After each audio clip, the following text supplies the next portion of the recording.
Welcome to Creative Conversations. I'm Roger Humphrey. In this episode, I'm pleased to welcome the award-winning Uzbek composer, Dilorom Saidaminova. Maestra Saidaminova is in her sixth decade as a composer. She has written works for solo instrument, chamber music, orchestra, and dance. One of her piano compositions was recently featured at Carnegie Hall to great fanfare. She joined via Skype from her home in Uzbekistan, and we talked about this and much more. We were joined by her son, the celebrated violinist and conductor Tigran Shiganyan, who graciously volunteered to be our interpreter. Before we begin, please take a moment and hit subscribe or follow, and if the mood strikes, please leave a comment. It's pretty easy to do, and it helps the channel a lot. Thank you. And we are welcoming to the show wonderful composer, Dilorom Saidaminova. Thank you so much for being here. And she is joined by her son, the amazing conductor and violinist, Tigran Shiganyan.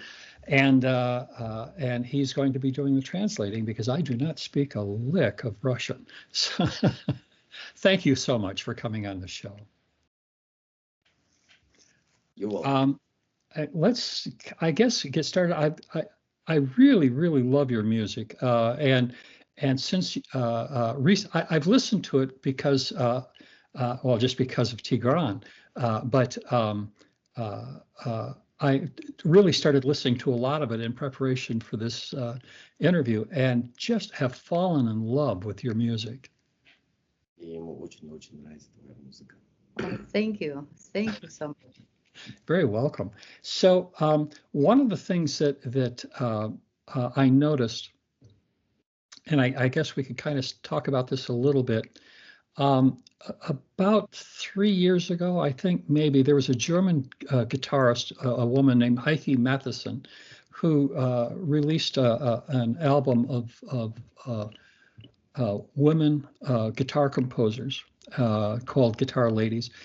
Recently, Shahan Aruzuni, sorry, my lousy American accent, but he has recorded an album of all Armenian women composers, and I know it just seems like this seems to be the age of women composers. Are you noticing that? So, он 3 года тому назад, известный немецкий гитарист, записал диск из произведений композиторов женщин. Да. А сейчас кто-то еще записал из произведений армянских композиторов. А вот сейчас появилась такая как бы тренд, что вот женщинам дают дорогу для развития. Ты это заметила? Это, ну, у нас всегда это было, и раньше давали всегда, а сейчас особенно. У нас даже при поступлении в консерваторию есть привилегии для них, это специальные места выделяют. Сейчас очень большие возможности у женщин-композиторов. So, for example, in Uzbekistan, in present time, by government is actually emphasizing to development women in any parts of developing, like into education. For example, right now has a special quote only for the girls to enter any universities. They're giving special placements in any universities. It's supported by government. So that way, the emphasizing of developing women in any place, and especially, for example, right now also many young women Uzbek composer studying, and the government giving priorities to their developing and to their education. So how is it as a woman? How is it different today than it was when you began? You started in the 70s, I believe. So has the profession changed over the years? Как вот сравниваешь, допустим, с тем временем, когда ты начала в 70-х годах и сейчас, как профессия развивалась, как она изменилась? Профессии или количество женщин? Вот тогда было меньше женщин, а сейчас наоборот очень много женщин. In a composer profession, at that time when she just started her career, women composers, it was rare things. Now it's actually opposite. A lot of women composers in a stage. So it's developed actually, that way. I see. I also noticed that at least here in the United States, it seemed like in the latter half of the 20th century, the compositions seemed to be a little harsh at times. The music was, you had to have a trained ear to enjoy it, and the general public didn't care for it very much. What I'm hearing today, the Armenian project that I just heard, the guitar stuff that I referred to, and then your stuff, all seems to be a lot prettier, a lot easier to listen to for somebody who doesn't have a trained ear for music, that's somebody who doesn't have a sophisticated palate, if you will. So are you finding that to be more the case? Ты не заметила, что вот, к примеру, твоя музыка, ее слушаешь, и она доступна для другой публики, не профессиональной публики. Ему кажется, что в данный момент сейчас современная музыка, композиторы пишут так, что музыка, язык, который они пишут, очень сложный и довольно жесткий. И ему кажется, что, может быть, это не совсем доступно к немузыкальной публике. Тебе не кажется так? Ну, я в своей музыке стараюсь достучаться, чтобы услышала сердце, душа, сердце человека, чтобы это было всегда образно, когда у меня есть что сказать человеку, что сказать слушателю. И я тоже стараюсь писать достаточно сложно, ну, по технике. Я писала и авангардную музыку, вот by the Sound of Francesco, например, у меня она такая в стиле модерн написана, но там есть смысл. Очень важно, чтобы был смысл и приятное уху, восприятию, не просто какая-то комбинация звуков, не просто лаборатория, вот что-то, вот какие-то ритмы, что-то изыскивать, а важно, чтобы это доставало удовольствие, наслаждение, понимание человеку и давало повод размышлять. So when she's writing the music, she write that way, try to reach to the hearts of the listeners. First of all, this is for her important. She when she try to write, she tried to put some meaning into music.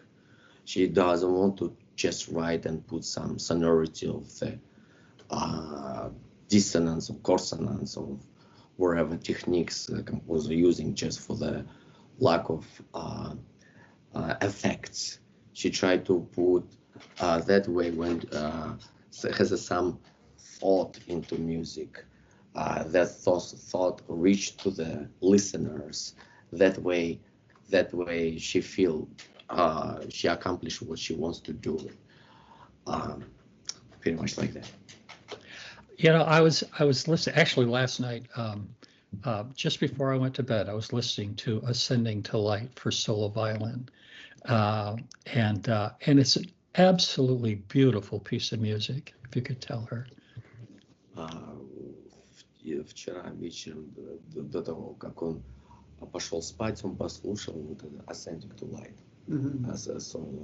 который Игорю ты посвятила, и ему очень-очень понравилась, абсолютно красивая музыка.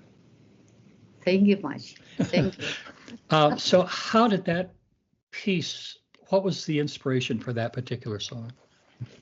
Как идея об этой композиции пришла?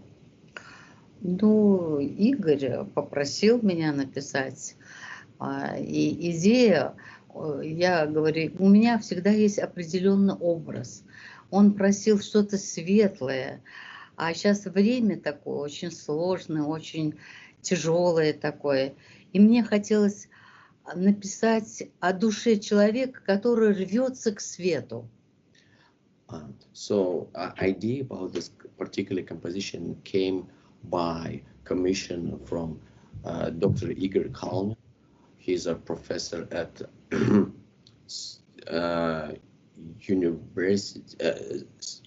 State University of Illinois.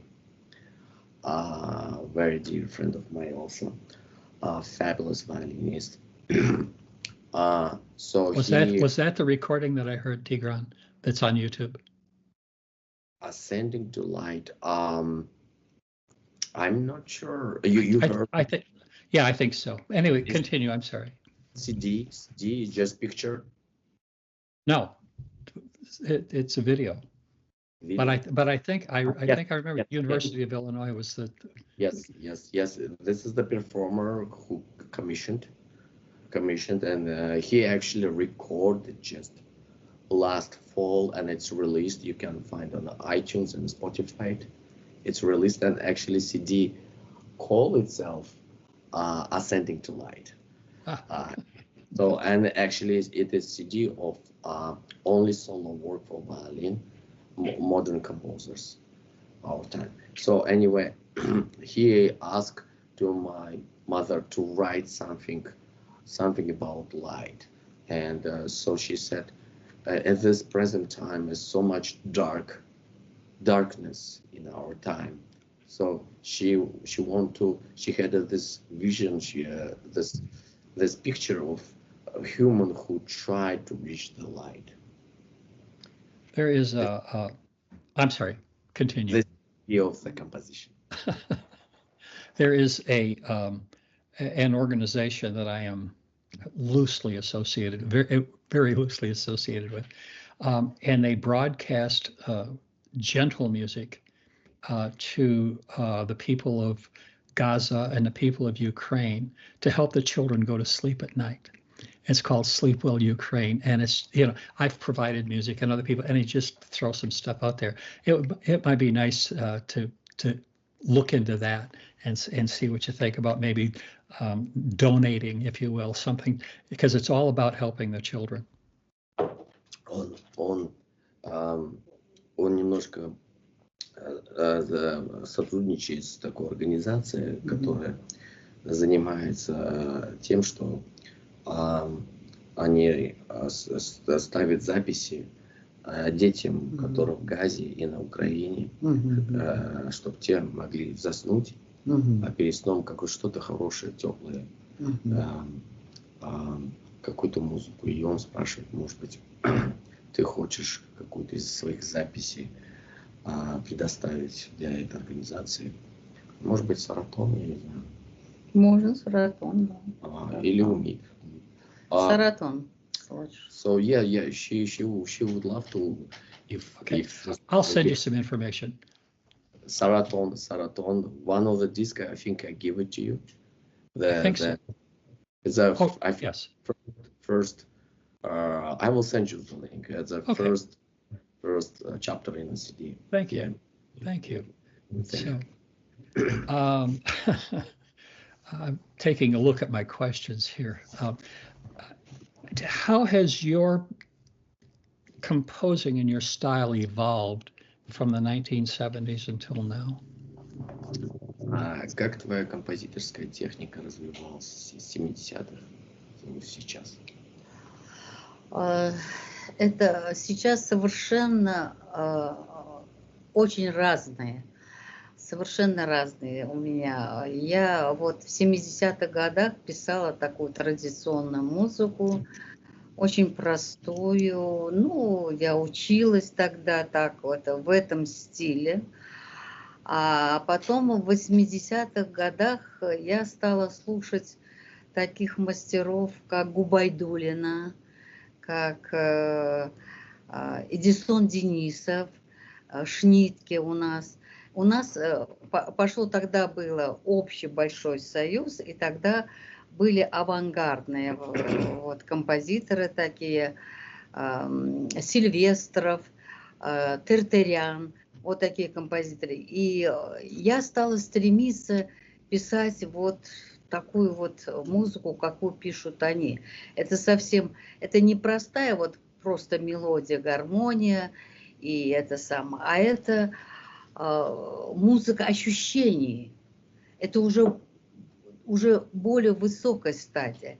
Я стала стремиться к этому. Я стала искать пути, я стала искать средства к этому. Я часто ездила в Москву, встречалась с ними, с Эдисон Васильевичем Денисовым, со Шнитки я даже виделась, с Губайдуллиной, Софьей Губайдуллиной.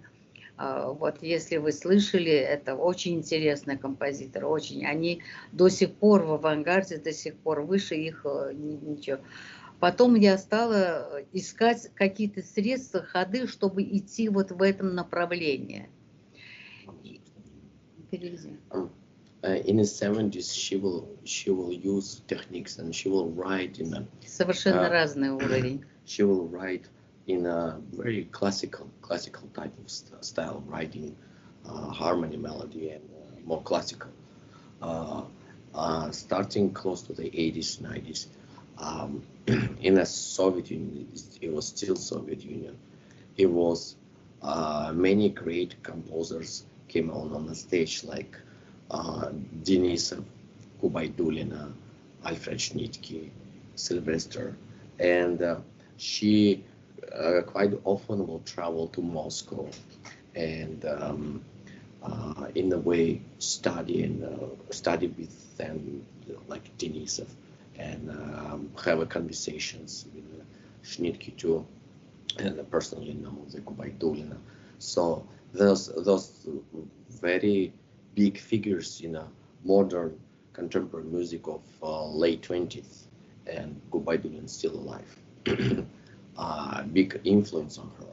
So she started to look at the techniques, which will express not just kind of harmony and melody. She will try to express the feelings, some more kind of sensitive things what could react human things. Yeah.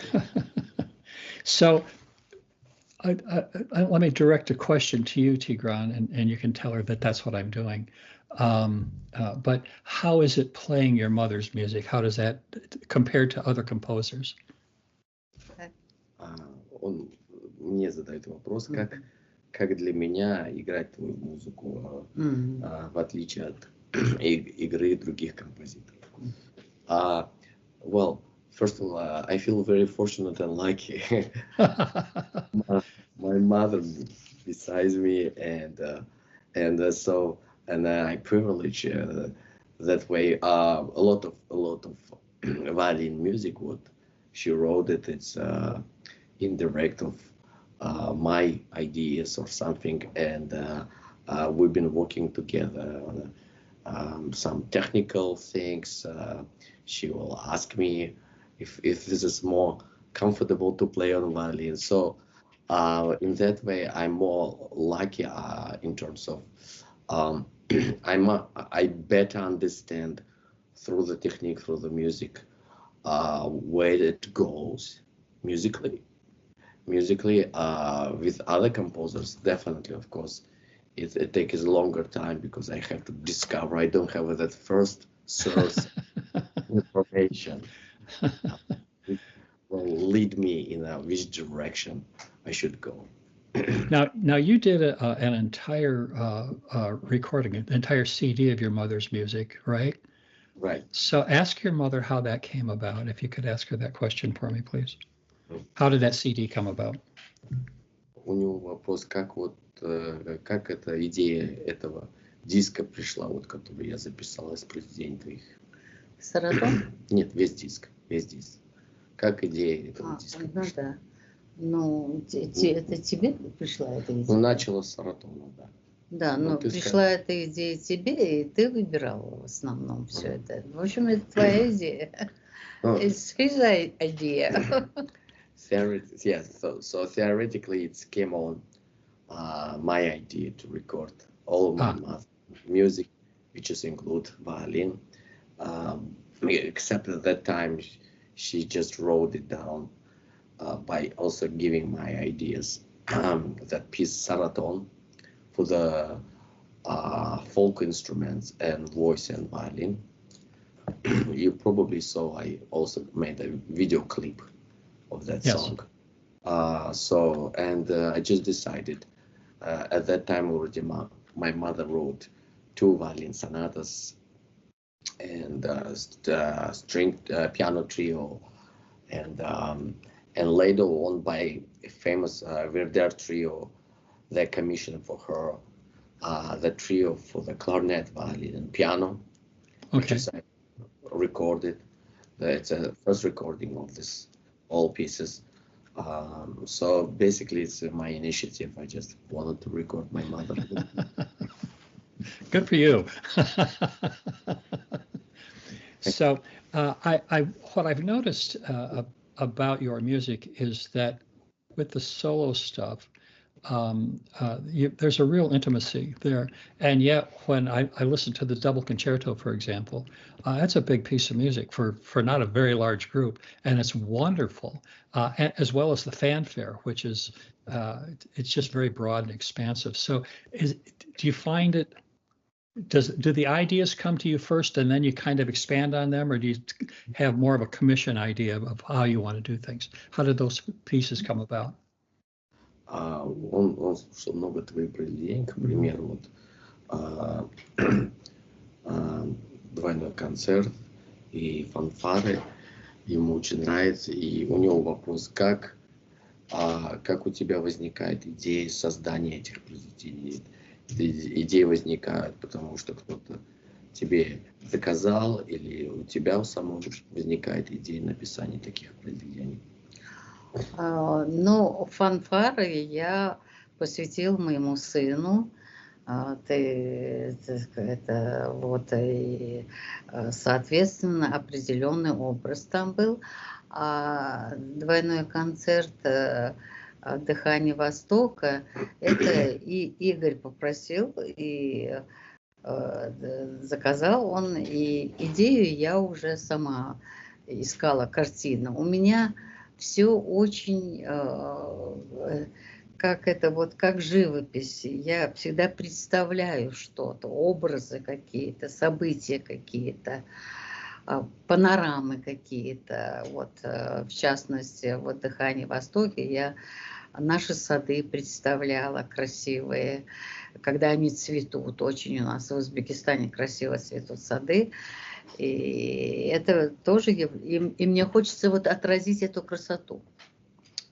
So, for example, those particular 2 pieces you mentioned, fanfare and a brief of the East, it came on by commission also.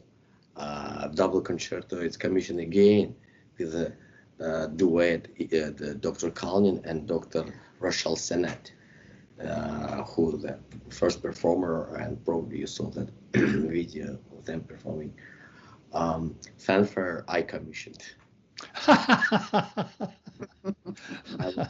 I was looking the piece which will have a great opening for the good concert, symphony concert. So, and I commissioned them, and lucky enough, my mother wrote. So, how the first probably if somebody approached to her with commissions, after that she will have some ideas, some images. For example, in double concertos, she will see images of the gardens in Uzbekistan, Central Asia. So she will see images. She will imagining particular story or particularly things happening, and that way she will develop idea into music. It's all lovely music. So how is it more difficult to achieve success in the United States as opposed to Europe? Как ты думаешь, где сложнее добиться успеха, в Америке или в Европе? Ну, я не жила в Америке, не работала, и поэтому не знаю. А насчет Европы тоже не знаю. Но у меня как-то всегда складывалось, даже когда я писала здесь, вот, например, «Стены древней Бухары», очень популярный мой фортепианный цикл. Вот, еще тогда был Большой Советский Союз. Уже тогда, вот это были 70-е годы, в 73-м году, в 78-м я сделала вторую редакцию. Уже тогда пошло по всем республикам Советского Союза. И даже за рубежом стали интересоваться, им понравилось. Вот. Это оно, музыка сама как-то пробивается и становится популярной. Вот. Как-то я специально, может быть, для этого и что-то как-то мне вот в этом отношении хорошо. А сейчас это в основном вот заказы, когда заказывают, я вот хотя бы вот ты вот спроси, слышал ли Роджерс Shadow of the Woman, очень мне бы хотелось, чтобы он послушал, это тоже красивая музыка и хорошее исполнение, вот, тоже по заказу как-то, вот. So she haven't lived in the United States, even in Europe. Uzbekistan is considered Central Asia. So she doesn't know about how the people building career there. But from her experience, her music somehow will reach the audience. For example, that piano cycle, which she wrote in the 70s, it's called Walls of Ancient Bukhara. She wrote in 73. I love that piece, by the way. I saw. And at that time, it did perform across the Soviet Union, even a little bit in Europe. But for example, right now it's came on as a new breathing life of that work. For example, it was performed New York premiere at Carnegie Hall by our famous pianist Bigzot Abduraimov. He also recorded, you could find on Spotify or iTunes, the same piece, along with the pieces by Prokofiev and Ravel. So basically she will she will not think about so much about career. She will just write the music, the how she feel, and the music reach and become a popular. She feels she. В Японии огромный успех был с «Стены древней». Succeed. So she succeeded as a composer. For example, that that piano cycle right now, for past year and a half, have been performed not besides United States. It was in Japan, in Europe, in the United States, in many cities. So in Italy, it's again kind of getting second life. That's wonderful. So you mentioned a moment ago Carnegie Hall. You were actually in New York recently. Can you talk about that a little bit? Я упомянул про Carnegie Hall. Ага, да. Ты можешь немножко рассказать про эту поездку? Я знаю, что ты была там. Ага. О, это было изумительно. Во-первых, блестящее исполнение Бекзода Абдураимова. Вы знаете, он не просто пианист, у которого бегают пальчики, техника и так далее. Это художник. Художник, который звуками рисует картину. Он так нарисовал эту картину «Стены древней Бухары». У меня очень много было вариантов исполнения, и даже на диске записано было все. Много было разных исполнителей, знаменитых исполнителей. Но это вершина, это что-то невероятное. Это такое, это, понимаете, это вот как дыхание, тонкое дыхание. У него потрясающая туша. Он делает такие краски на рояле, что это не стучащий, не клавишный инструмент, а это вот какой-то вот кисточками он вводит краски и создает картины. Переведи, пожалуйста. So the reason why she was at Carnegie Hall because of the solo recital that our famous pianist Bigzot Abduraimov, who performed her cycle Waltz of Ancient Bukhara there at the New York premiere, and by invitation of Carnegie Hall, she went to that premiere. So and it was incredible performance by Big Zot.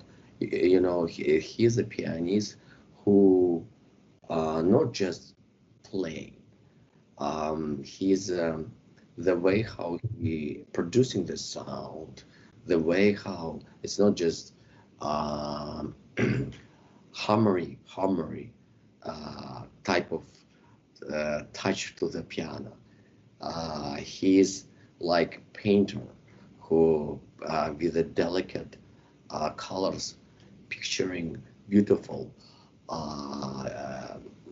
images. She heard that cycle with many other great performances, but that performance stood up from many of them, and she just loved his performance. She's because again he approached not as a pianist, he approaches a true artist. Well, that's wonderful. So, do we have any new projects coming up? Исполнение, классическое достижение исполнительского мастерства. He's a fantastic performer. He's a fantastic the level of how he reaching the audience. By the way, that concert was full house, and he got 5 encores. Standing ovation. Wow. You check him out, please. He's incredible musician, incredible pianist. So he's just fantastic performer. Let me translate your question.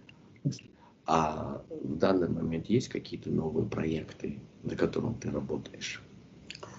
Ну, я недавно закончила огромный проект, балет «Шелковый путь». Оно интересно тем, что я старалась выразить культуру, картины каждой страны индивидуально. Это не мое отношение к той или иной стране, а саму картину изнутри. Скажем, Китай, она китайская, Япония японская и так далее. Разные страны. И мне было интересно, я там проживала, я была вместе с ними. И я вот это старалась передать звуками. She just completed a very big project, ballet Silk Road. And this ballet is you probably know history of Silk Road, which is went from China, reached to the Europe. So she wrote many movements in the ballet dedicated to particular countries. But what's unique about that, how she approached it, she not just tried to write her own music. She tried to write the music with counting subtleties of the folk intonation of particular countries. Oh, particularly language of these countries. So she tried to put through her vision with the using particularly folk, let's say colors in her writing to represent these countries is unique, as an antique, and is a true, true, authentic as possible. so the listener would have the experience of actually traveling the road. Он так понимает, что ты так написала, что слушатель, слушая эту музыку, будет путешественником. Да, там очень много стран. Это и Европа, и Азия, и специфика каждой страны, музыка каждой страны, образ, портрет каждой страны максимально приближенно к натуральному. Да, она, she wrote, she tried to write that way, which is best as possible, authentically, give a good impression of the listeners about the particular countries which she wrote about. So and is authentic to the culture and music to those countries what she represented in that ballet. I am certainly looking forward to a performance of that sometime. That sounds marvelous. So, believe it or not, sir, we are all out of time. So thank you so much for taking the time out of your evening to spend with me and talk about it. And hopefully more people will get to enjoy your music because of this. Огромное спасибо, что ты нашла время в своем графике и встретилась, дала это интервью. Он надеется, он, во-первых, ждет с нетерпением исполнения этого балета и надеется, что вот через это интервью большее количество новых слушателей узнает о тебе и будут слушать твою музыку. Thank you so much. Thank you so much. Thank you. And thank you. It was a real honor to have Maestra Saidaminova on the show and to introduce her to you. If you would like to hear her compositions, there are links in the description below. And I am grateful to you, too, for taking the time to join us. And I hope you'll continue to listen to more episodes of Creative Conversations with Roger Humphrey.